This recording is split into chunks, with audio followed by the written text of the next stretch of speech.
Hoy vamos a hacer una pausa, vamos a tener el cuarto mensaje de la serie del Reino de los Cielos. Vamos a hacer una pausa porque todo el mes de octubre vamos a estudiar misiones y vamos a estudiar algunos pasajes del libro de los Hechos y vamos a estar de misión con Jesús. Así es que cada uno de nosotros somos misioneros y vamos a estar estudiando en el libro de los Hechos en misión con el Señor Jesucristo. Pero esta mañana vamos a continuar entonces con el pasaje de Mateo capítulo 5 hablando del reino de los cielos, y el día de hoy vamos a hablar acerca del carácter de los ciudadanos en el reino de los cielos. Este capítulo 5 de Mateo y lo que el Señor Jesucristo está haciendo, explicando e interpretando la ley del Antiguo Testamento, tal vez para nosotros va a ser algo tremendo. Y además cuando me dicen que oíste que fue dicho que amarás a tu prójimo pero aborrecerás a tu enemigo, pero yo te digo ama a tus enemigos, cualquiera de nosotros diría, wow, eso yo no lo puedo hacer. Y es verdad, de nuestra fuerza nosotros no podemos hacer. Lo que pide aquí el Señor Jesucristo y los estándares del Señor Jesucristo, estando en la gracia y estando en el reino de los cielos, son superiores a los estándares de la ley. La ley tiene un estándar y el Señor Jesucristo dice, a menos que su justicia fuere mayor que la de los fariseos, no pueden entrar en el reino de los cielos. Y Él pone todavía más alto y dice, no solamente tienes que amar a tus prójimos, tienes que amar a tu enemigo. No solamente no tienes que cometer adulterio, no tienes que ver a una mujer codiciándola porque ya cometiste adulterio con ella. No solamente se trata de jurar, sino se trata de ser íntegro con tu palabra. No solamente se trata, y comienza a interpretar los mandamientos del Antiguo Testamento. Y déjeme decirle, cuando nosotros estamos estudiando esto y nos damos cuenta de lo que el Señor Jesucristo pide, comenzamos a decir, yo lo puedo hacer. Y déjeme decirle esto, el Señor Jesucristo sabe y sabía que cuando estaba hablando este pasaje, nos íbamos a dar cuenta que ninguno de nosotros podíamos cumplir esos estándares. Y al final de este pasaje les dice, sean entonces ustedes perfectos, como su Padre Celestial es perfecto. Y ahí es cuando nosotros así doblamos las manos, porque ¿cómo puedo yo ser perfecto? Ninguno de nosotros podemos ser perfectos. Y lo que nos está guiando el Señor Jesucristo es a que reconozcamos nuestra necesidad de un Salvador. Y Jesucristo es nuestro Salvador. Y lo más maravilloso de esto es que el Señor Jesucristo con esta predicación está trayendo a la memoria lo que había dicho a través del profeta Jeremías. En el capítulo 31 dice las siguientes palabras, escuche: vienen días, afirma el Señor, en que haré un nuevo pacto con el pueblo de Israel y con la tribu de Judá.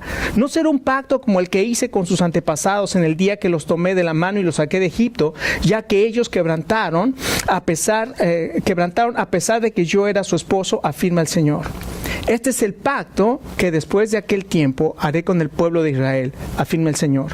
Pondré mi ley en su mente y la escribiré en su corazón, y yo seré su Dios y ellos serán mi pueblo. Ya no tendrá nadie quien enseñar a su prójimo, ni nadie dirá a su hermano, conoce al Señor, porque todos, desde el más pequeño hasta el más grande, me conocerán, afirma el Señor. Yo perdonaré su iniquidad y nunca más me acordaré de sus pecados. La razón por la cual ahora podemos vivir con un carácter como el que el Señor Jesucristo espera de nosotros es porque Él ha hecho un pacto nuevo con nosotros y ha cambiado nuestro corazón y nos ha escrito a través de su Espíritu Santo, ha escrito su ley en nuestro corazón y la ha puesto en nuestra mente, ha cambiado nuestra naturaleza. Por eso la palabra de Dios dice en 2 Corintios 5:17, si alguno está en Cristo es una nueva creación, las cosas viejas pasaron, todas son hechas nuevas. No solamente dice eso, también dice en Ezequiel 36, los rociaré con agua pura y quedarán purificados, los limpiaré de todas sus impurezas e idolatrías,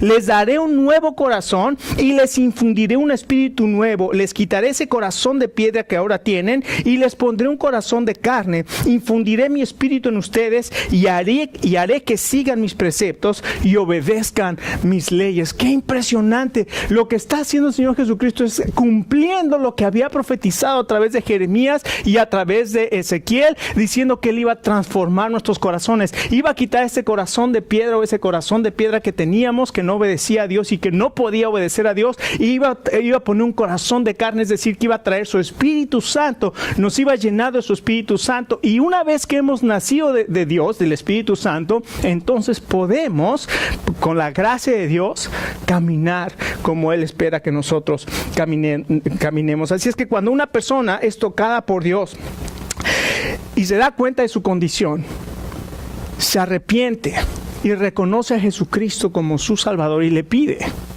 que le perdone sus pecados y que le transforme, el Espíritu de Dios hace una obra impresionante. Es un milagro de que el Señor Jesucristo perdona todos nuestros pecados, como dice ahí en Jeremías: yo les perdonaré su iniquidad y nunca más me acordaré de sus pecados. ¿Sabe que Dios nunca se va a acordar de sus pecados? Nunca más, porque Jesucristo murió en la cruz y con su sangre nos lavó de todos nuestros pecados y nunca más se va a acordar de ellos. No solamente eso, sino que su Espíritu Santo ahora vive en nosotros para que nosotros podamos vivir como Él quiere que vivamos.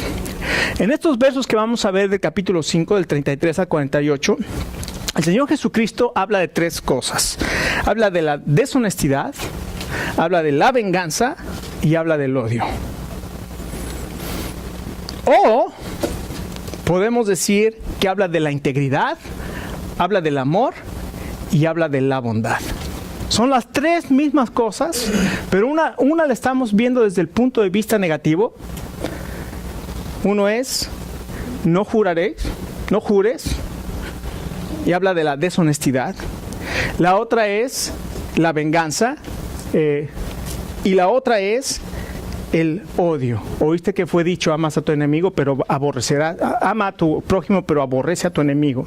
Ahora déjeme decirle, nosotros tenemos dos maneras de ver las cosas: con un enfoque positivo o con un enfoque negativo.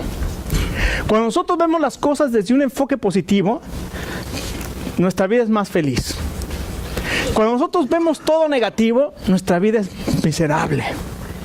Y déjeme preguntarle esta mañana: ¿usted ve las cosas desde un punto de vista negativo? Es decir, ¿todo lo que ve le parece que está mal? ¿O a todo lo que ve usted una oportunidad para hacer las cosas mejor? Pero solamente esa pregunta. ¿Cómo es la perspectiva de su vida? ¿Todo lo que ve es negativo? ¿O todo lo que ve tiene una perspectiva para ser mejor? Es una oportunidad para ser mejor. Déjeme decirle, cuando nosotros vivimos con una perspectiva negativa en nuestra vida es miserable. Cuando nosotros vivimos con una perspectiva positiva en nuestra vida, comenzamos a hacer las cosas mejor para el Señor. Así es que esta mañana dicen que una vez una señora, estaban hablando de una señora y decían: no, pero es que esta señora, como es cristiana, de todo mundo habla bien. No hay una persona que pueda hablar mal. O sea, ella habla bien de todo, es más, habla bien del diablo. Entonces fueron con la señora y le dijeron: ¿es verdad que usted habla bien de todas las personas? Dice: bueno, el Señor Jesucristo vive en mi corazón y puedo hablar bien de todas las personas. Dice: pero también del diablo. Dice: bueno, tenemos mucho que aprender de su perseverancia. Ándele. Nosotros podemos ver las cosas también positivamente. Y déjeme decirle, aquí en Mateo capítulo 5, verso 33, dice la palabra de Dios lo siguiente: además habéis oído que fue dicho a los antiguos: no perjurarás o no jurarás, sino cumplirás al Señor tus juramentos. Pero yo les digo: no jures en ninguna manera, ni por el cielo, porque es el trono de Dios, ni por la tierra, porque es el estrado de sus pies, ni por Jerusalén, porque es la ciudad del gran rey, ni por tu cabeza jurarás, porque no puedes hacer blanco o negro un solo cabello. Pero sea vuestro hablar sí, sí, no, porque lo que es más de esto es mal, de mal procede. Entonces, lo primero que les está enseñando es que nuestro carácter como ciudadanos del reino debe ser un carácter íntegro. No debemos usar juramentos y debemos ser cuidadosos con lo que decimos. Aquí, igual que en el caso del mandamiento no mates, no es la acción externa de matar, sino se acuerdan que lo que el Señor Jesucristo estaba hablando era del enojo, de la ira que lleva a poder llegar a matar a una persona. Entonces Él quiere controlar desde la raíz. Y aquí en este caso también habla de este mandamiento que la ley tiene que ver con los juramentos. Había un mandamiento en Levítico 19:12 que dice: no juren en mi nombre, solo por jurar, ni profanen el nombre de su Dios. Yo soy el Señor. También en Deuteronomio había otro mandamiento similar. Ahora, el problema con los juramentos es la integridad de carácter de las personas. Ahora, los judíos eran tan terribles en esta situación de guardar su palabra, que los maestros de la ley y los fariseos se habían encontrado una manera de poder jurar sin quedar obligados a cumplir sus juramentos.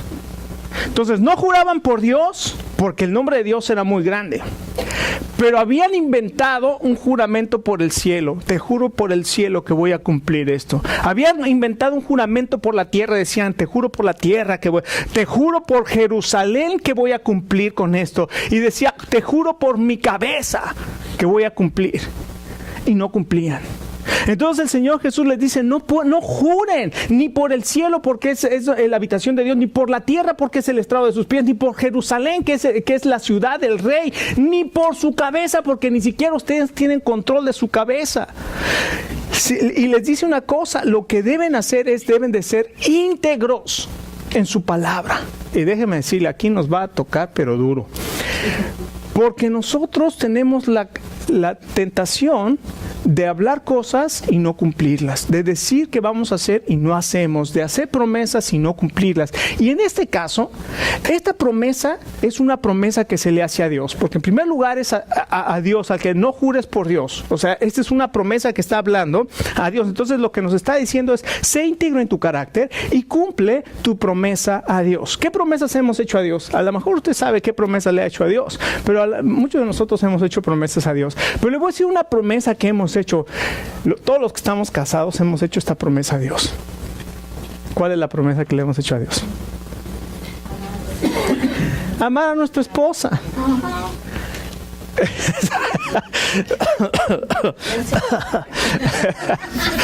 Todos nosotros hemos hecho la promesa de amar a nuestra esposa. Las mujeres han hecho su promesa también de amar y respetar a su marido. ¿Por qué? Porque lo hemos hecho. Cuando nos casamos, hacemos esta promesa y la hacemos delante de Dios. El matrimonio es un pacto que hemos hecho con Dios. Cuando el Señor reprende a Israel y le dice que Él estaba molesto porque habían sido infieles con la mujer de su pacto. Y dice: ¿quién es la mujer de tu pacto? Tu esposa. Y ahora se han divorciado. Y en Malaquías dice: yo odio el divorcio. Y de hecho, si ustedes se dieron cuenta, me salté la parte del divorcio. Aquí en Mateo capítulo 5. No porque le tema entrar en la cuestión del divorcio, sino porque nos podemos pasar 4 horas y todo un seminario acerca del divorcio. Pero le voy a decir sintetizado lo que dice el Señor Jesucristo aquí en este pasaje acerca del divorcio.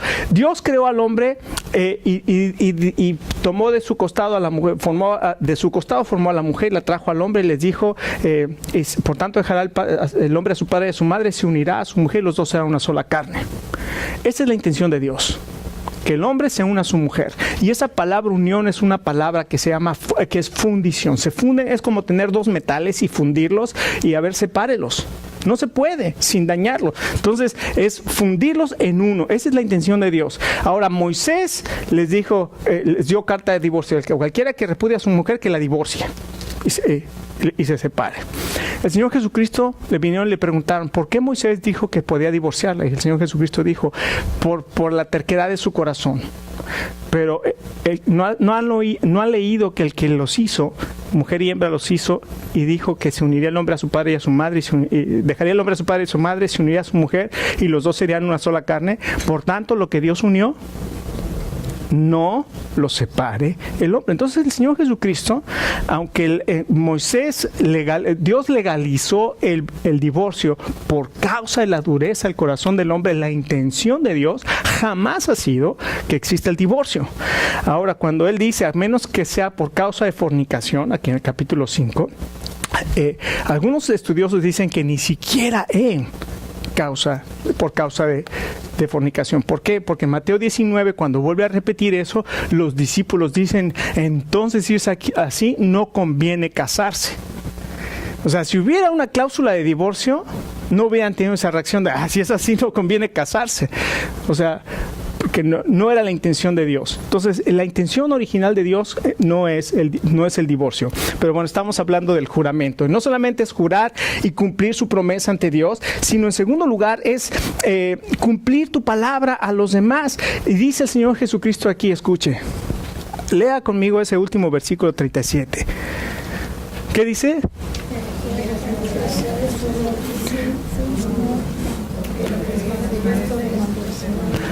Si dices que sí, que sea sí. Y si dices que no, que sea no. Pero yo conozco muchos hermanitos que dicen sí, pero no. Ya que ya me estoy metiendo en problemas, mejor vamos a lo siguiente.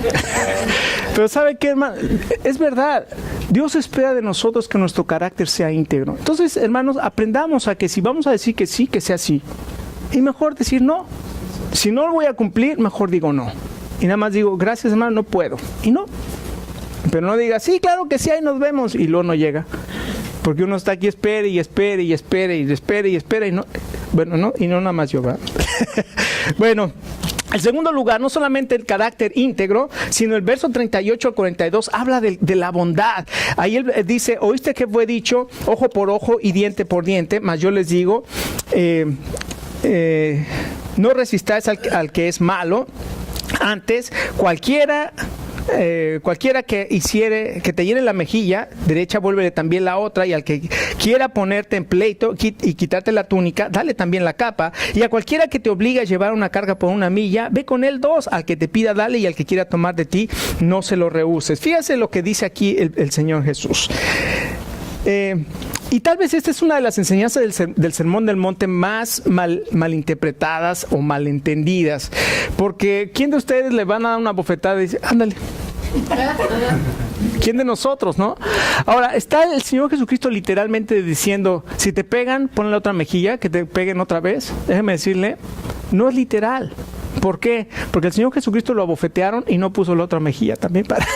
Lo que está hablando es de que soportemos el injurio, que soportemos esa afrenta, que soportemos y que suframos las afrentas. Ahora, para nosotros, en el Nuevo Testamento, por ejemplo, lo que habla la palabra de Dios es de un fruto maravilloso, que es el fruto del Espíritu Santo. Nos tenemos que aprender este versículo en memoria. Gálatas 5, 22 y 23. Se lo tienen que aprender de memoria. Yo digo se lo tienen, no porque yo no me lo tenga que aprender. Se lo digo porque yo ya me lo aprendí. Entonces, Gálatas 5, 22 y 23 dice, mas el fruto del Espíritu es amor, gozo, paciencia, paz, paciencia, benignidad, bondad, fe, mansedumbre y templanza. Contra tales cosas no hay ley. Eso quiere decir que cuando el Espíritu Santo está gobernando nuestra vida y nuestro corazón, el resultado y el carácter que vamos a demostrar es de amor, es de gozo, es de paz, es de justicia, y también habla de bondad. La bondad es precisamente lo contrario al ojo por ojo, a la venganza. Lo que está hablando aquí el Señor Jesucristo es que no debemos tener un espíritu vengativo. Si me hacen, se la voy a regresar. Porque nos destruye a todos. Digo, a veces alguien comete algo contra ti y se va y se la regresas.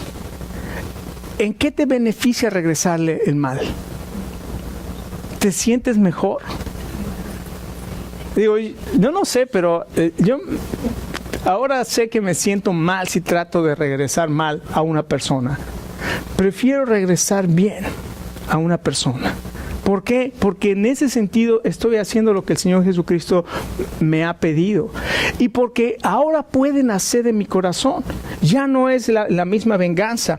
El principio entonces básico que tenemos que tomar en consideración cuando hablamos del que te quiera pegar en la mejilla, voltea la otra, es que Dios lo que quiere es que nosotros seamos justos. Ahora, cuando dio el mandamiento, en Éxodo 21, dice ojo por ojo, diente por diente, mano por mano, pie por pie, quemadura por quemadura, golpe por golpe, herida por herida. Y dice, si alguien golpea en el ojo a una persona y se lo saca, en compensación por el ojo dará un pago. Entonces no es literalmente que si te sacan el ojo, tú sácale también el ojo. Dice, no, en compensación. Lo que está haciendo es que es la justicia, es la equidad. Ahora, entonces esta es una ley que habla de la compensación. Ahora, lo que sucedía es que esta ley también había sido malinterpretada por los maestros de la ley para justificar la venganza. Entonces ellos lo que querían justificar es que la Biblia dice mano por mano, pie por pie, ojo por ojo, diente por diente. Entonces, si te hacen, haz. Y no estaban buscando justicia, sino estaban buscando retribución. Estaban buscando venganza, porque todavía la retribución tiene un aspecto positivo, pero la venganza no tiene ningún aspecto positivo. Y lo que estas personas estaban haciendo con ese mandamiento era justificar su venganza. Ahora, ¿cuál es el antídoto del Señor contra la venganza? Soporta el insulto. Soporta el insulto. Aquí dice... En 1 Corintios capítulo 6, por ejemplo, habla de cuando los hermanos en la iglesia había pleitos entre ellos. Y dice, ¿os alguno de ustedes cuando tiene un pleito con un hermano ir a la corte delante de los incrédulos y hacer un juicio contra el hermano?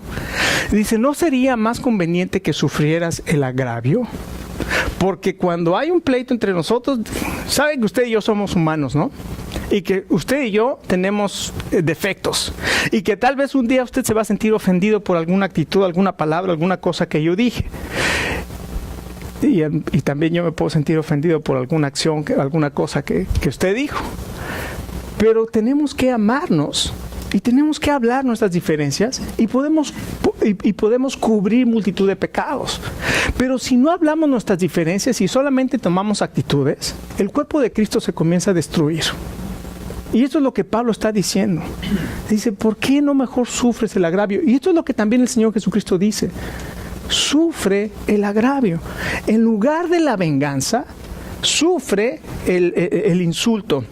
Así es que la intención, también una de las cosas es que la intención de esto no es que siempre, en todas las ocasiones, debemos sufrir el insulto y la agresión alevosa, pero cuando es en interés del reino de los cielos, del reino de Dios, el Señor nos pide que mejor suframos el insulto. No es fácil, cualquiera de nosotros que nos insulten nos vamos a sentir muy mal, pero recuerde, el valor no se lo da la persona que lo insulta. El valor se lo da el Señor que lo hizo a su imagen y semejanza. Y cuando recordamos eso, sí, Señor, aquí me dijo que yo era esto, que yo era aquello, y que me dijo todas las cosas que nos llegan a decir, o que llegan a pensar, o que nos llegamos a enterar que dijeron. Es lo único que podemos decir, Señor, yo los pongo en tus manos, y Padre, gracias porque tú me creaste tu imagen y semejanza, porque tú tienes un propósito para mi vida, y déjame enfocarme en ese propósito para mi vida, y en el nombre de Jesús bendigo a las personas. Y se acabó. Y lo perdonas y te sientes bien. A que si nada más estás viendo, a ver, ¿cómo le haré para vengarme? Tiene que sufrir, lo tengo que ver. Qué terrible, qué corazón tan tenebroso es ese, ¿no? Entonces el Señor nos da esa solución de soportar el insulto. Y en segundo lugar es, supera la obligación. Si alguien te obliga a llevar carga por una milla, ¿qué dijo el Señor? No vayas con él una milla. Una milla. No vayas con él una milla. Ve con él, ¿cuántas? 2. ¿Por qué? Porque esa milla es obligada. Y los romanos podían exigirle a una persona cargar, como se lo hicieron a Simón de Cirene, carga la cruz del Señor. Y podían obligar a la gente. Y dice, si alguien te quiere obligar, ve con él esa milla, pero no nada más esa milla, ve otra extra, para que sepa que no es la obligación la que te está llevando a hacer llevar la carga, sino es el amor el que te está haciendo llevar esa carga. Así es que yo sé que estos conceptos son como de otro mundo, Y ciertamente son de otro mundo. El Señor Jesucristo dijo, mi reino no es de este mundo. Y estos son principios del reino de los cielos. Pero Jesucristo vino a traer estos conceptos y estas características para los ciudadanos del reino. Y si usted es cristiano, el Espíritu de Dios vive en usted y usted puede vivir con estas características y con este carácter que es el que el Señor Jesucristo quiere de sus hijos. Y después en el capítulo 42, en el verso 42 dice, al que te pida, dale, y al que quiera tomar de ti, no se lo niegues. Habla de la generosidad. Un creyente, un hijo de Dios puede ser generoso. El que te pida, dale. No se lo niegues. Si tienes para darle, no se lo niegues. Ahora, si no tienes, pues le dices, mi hermano, honestamente, no tengo. Ahora, muchas veces sucede, y espero que no nos suceda, pero sucede, que nos piden. Y si usted está dispuesto a dar, escuche, también está dispuesto a que no le paguen. Porque si usted está esperando que el hermano le va a pagar, se va a llevar muchas veces llega a pasar, que se lleva, ¿cómo se dice? Una desilusión. Entonces mejor cuando dé, no espere regresar, porque va a empezar a ver una semilla en su corazón, una raíz ahí de enojo. Entonces, cuando tengamos, demos, seamos generosos. El problema de la ley aquí era que los judíos, cuando alguien venía a prestar, tenía la obligación de ayudarle. Era una obligación ayudarle.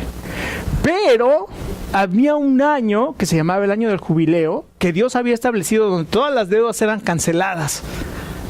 Entonces, cuando veían que el año del jubileo se acercaban, empezaban a cerrar sus bolsillos y a decir, no te puedo prestar. ¿Por qué? Porque su intención era, porque si no me vas a pegar, se va a pagar y se va a cancelar la deuda. El Señor Jesucristo dice, sé generoso, no te importe que no te vayan a pagar la deuda, sé generoso. Y finalmente habla del carácter amoroso. El carácter amoroso, en el verso 43, dice la palabra de Dios, oíste que fue dicho, amarás a tu prójimo y aborrecerás a tu enemigo. Pero yo te digo, ama a tus enemigos, bendice a los que te maldicen, haz bien a los que te aborrecen y ora por los que te ultrajen y te persiguen. ¿Qué? Lo más fácil es, si alguien te aborrece, ódialo. ¿Cómo vas a estar orando por él si fue y te bajó las llantas de tu carro y te rompió una ventana de tu casa y fue y tiró la basura ahí? ¿Cómo voy a estar orando por esa persona que me está haciendo todas esas cosas? La palabra de Dios dice, ama a tus enemigos y ora por ellos. Ahora, así es que aquí está también igual, estamos hablando de un concepto maravilloso que se llama el amor. Y la palabra de Dios habla, los griegos tenían 4 palabras para describir el amor. Una era el amor erótico, que es eros, que es el amor más bajo, más bien un instinto. Después tenía el amor storge, que era un amor también que se demostraba a las personas. Después venía el amor filo, o fileo, que fileo es el verbo, filo es el sustantivo. Filo, que quiere decir amor, de ahí viene la palabra filosofía, y es la palabra de amor fraternal. Es, por ejemplo, Filadelfia quiere decir filos, amor, adelphos, hermano. El amor fraternal es el amor que le tienes a tu familia, es el amor que le tienes a tu esposa, es el amor fraternal. Pero cuando el Señor Jesucristo comienza a hablar y solamente aparece en el Nuevo Testamento, es la palabra agape. Ama a tus enemigos. Y ese amor solamente viene de Dios. Y es el amor que no se mueve por sentimientos. No es el amor que, siento maripositas en el estómago y te amo. Pero hoy no siento maripositas, hoy siento ajos en el estómago y te odio. Porque así son nuestras emociones. Nuestras emociones a veces son de gloria a Dios, aleluya, y al otro día se llama la quejabanza. Un día me quejo y otro día alabo. Y así son nuestras emociones. Sin embargo, lo que hace el Espíritu Santo en nuestro corazón, ¿se acuerdan? Es guardar nuestras emociones, es controlar nuestras emociones, es darnos estabilidad en nuestras emociones. Y entonces cuando amamos porque deseamos amar a la persona. deseamos amar a la persona. Es una cuestión de mi voluntad, es un deseo de mi voluntad, no es un resultado de mi sentimiento. No confundamos el amor. Entonces, por eso dice aquí la palabra de Dios que podemos amar a nuestros enemigos y no solamente eso, podemos orar por los que nos persiguen. Tenemos una tarea muy grande cada día de nuestra vida. Amar a nuestros enemigos y orar por los que nos insultan y los maldicen. Así es que todos nosotros vivimos en un mundo sin Dios, pero somos misioneros y les estamos mostrando el amor de Dios. Con nuestra vida estamos reflejando el carácter de Cristo. Y si nosotros vivimos como ciudadanos del reino, vamos a impactar nuestro hogar, a nuestros hijos, nuestros vecinos, nuestra comunidad y el mundo para Cristo. Y la próxima semana vamos a ver que nosotros somos misioneros. Estamos en misión en esta tierra.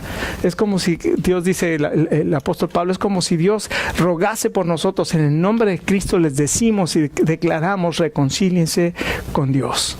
Es que somos embajadores de Cristo en cadenas. Vamos a terminar, ya se nos acabó el tiempo, pero llévese este mensaje y recuerde, no es porque no seamos capaces. Dios nos ha capacitado por su Espíritu Santo a poder vivir estas características y poder tener este carácter, desarrollar este carácter en nosotros. Y apréndase Gálatas 5, 22 y 23, porque esos son el fruto del Espíritu Santo en su vida. Vamos a orar. Vamos a ponernos